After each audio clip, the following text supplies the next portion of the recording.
ابھی بھی آپ آمین کہہ دیں گے تو پوری ہو جائے گی. آمین. میں کرتا ہوں ہر دم دعائے مدینہ. آمین. میں کرتا ہوں ہر دم دعائے مدینہ کہ مولا مجھے بھی دکھائے مدینہ. کہ مولا مجھے بھی دکھائے مدینہ. نبی کے پسینے کی خوشبو سے یارو،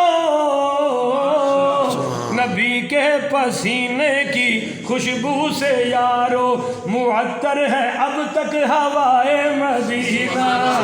معطر ہے اب تک ہوائے مدینہ. ضیائے رخ شاہ دنیا دی سے،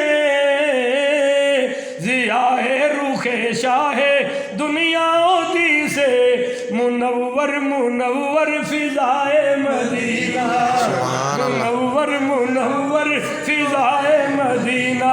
شفا ہو نہ جس کو کسی بھی دوا سے،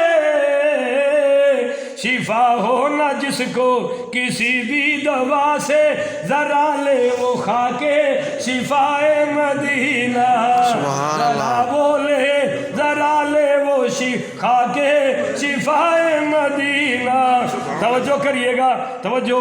تجھ کو چمک تجھ کو بھاتی ہے پیرس کی نادا، چمک تجھ کو بھاتی ہے پیرس کی نادا. ہمیں بس ہے بھاتی ضیائے مدینہ، ہمیں بس ہے بھاتی ضیائے مدینہ. تجھے شوق جاؤں لندن یا پیرس، تجھے شوق جاؤں میں لندن یا پیرس، میں تجھ کو دیتا ہوں دعائے مدینہ. میں تجھ کو میں دیتا ہوں تجھ کو دعائے مدینہ. کہاں تم کو موت آئے گر مجھ سے پوچھو، کہاں تم کو موت آئے گر مجھ سے پوچھو، کہوں گا نہ کچھ بھی سوائے مدینہ. کہوں گا نہ کچھ بھی سوائے مدینہ. یہ ہر اہل ایمان کی حسرت ہے اس کو، یہ ہر اہل ایمان کی حسرت ہے اس کو، مدینے کا والی بلائے مدینہ. ہولی سبحان اللہ کہہ رہے ہیں. سبحان اللہ. مدینے کا والی بلائے مدینہ. دعا ہے یہ طیب کی اے مولا دے دے، دعا ہے یہ طیب کی اے مولا دے دے. پہ قبر 2 گز ہی جائے مدینہ، چاہے قبر 2 گز ہی جائے مدینہ. میں کرتا ہوں ہر دم دعائے مدینہ کہ مولا مجھے بھی دکھائے مدینہ. تو حضرت عثمان پاک نے کیا کہا کہ بھائی اگر حضور نہیں ہے تو میں طواف کرنے کو تیار ہے. ایک بات تو یہ. دوسری بات، افواہ اڑ گئی کہ حضرت عثمان شہید ہو گئے. حضرت عثمان تو میرے نبی نے فرمایا میرے ہاتھ پہ بیعت کرو، اور میں بھی بیعت کرتا ہوں کہ جب تک ہم عثمان کا بدلہ نہیں لیں گے یہاں سے واپس نہیں جائیں گے. یہ قصہ پھر آگے کبھی صحیح ہوا یہ کہ بہرحال وہاں صلح نامہ لکھا گیا جس کو صلح حدیبیہ کہتے ہیں، اور اس سال واپس تو جو آپ نے فرمایا قربانی کے جانور جو ساتھ لائے ہو ذبح کرو اور اپنے بال کٹواؤ اور احرام کھول دو کیونکہ اب ہم آگے جا سکتے ہیں. وہ صحابہ کے بڑے جذبات تھے. آپ نے فرمایا بھی قربانیاں کرو، احرام کھولو اور سر مڑواؤ. کوئی صحابی ہلا ہی نہیں. آپ بڑے حیران ہوئے اور اندر چلے گئے. سیدہ ام سلمہ اپنی زوجہ پاک سے کہا کہ میں نے ان کو کہا ہے کہ احرام کھولو، قربانیاں کرو، بال کٹواؤ، یہ کٹوا ہی نہیں رہے، آرام سے بیٹھے ہوئے. تو سیدہ ام سلمہ نے کہا یا رسول اللہ وہ بڑے غم میں ہیں، بڑے غصے میں ہیں، ان کا شوق تو آگے تھا اور عین کنارے پر لا کر آپ ان کو واپس لے جا رہے ہیں. اب وہ یہ بات تو تب ہو سکتی ہے کہ پہلے آپ خود عمل کریں، آپ کو دیکھ کر پھر سارے ہی کر دیں گے.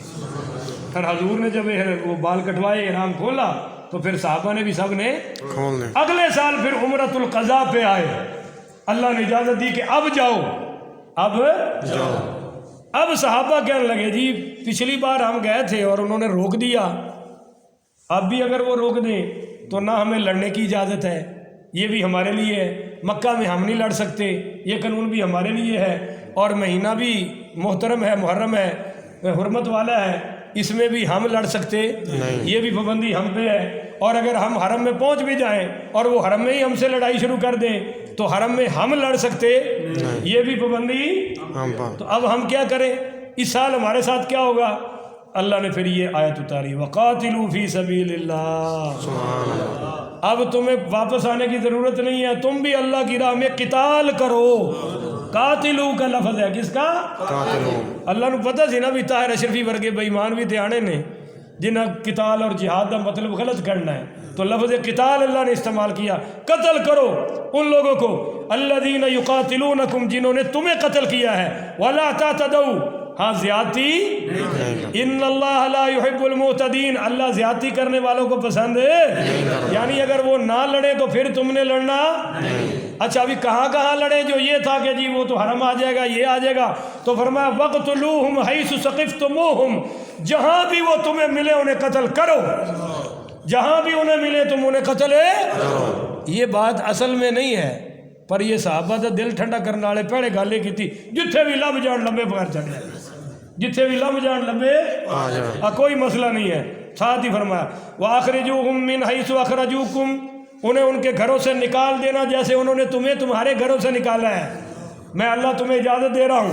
اور فرمایا وَالْفِتْنَةُ أَشَدُّ مِنَ الْقَتْلِ، اب تم جو یہ کہتے ہو کہ مہینہ حرمت والا، مقام مکہ، حرم، تو فرمایا فتنہ قتل سے بھی زیادہ شدید ہے، فتنہ بازی یہ قتل سے بھی زیادہ فتنہ۔ وہ جو ڈال رہے ہیں کہ بیت اللہ میں 360 بت رکھ کے رکھے ہیں، مسلمانوں کو نہ حج کرنے دے رہے ہیں نہ عمرہ، تو ان کا یہ جرم قتل سے بھی زیادہ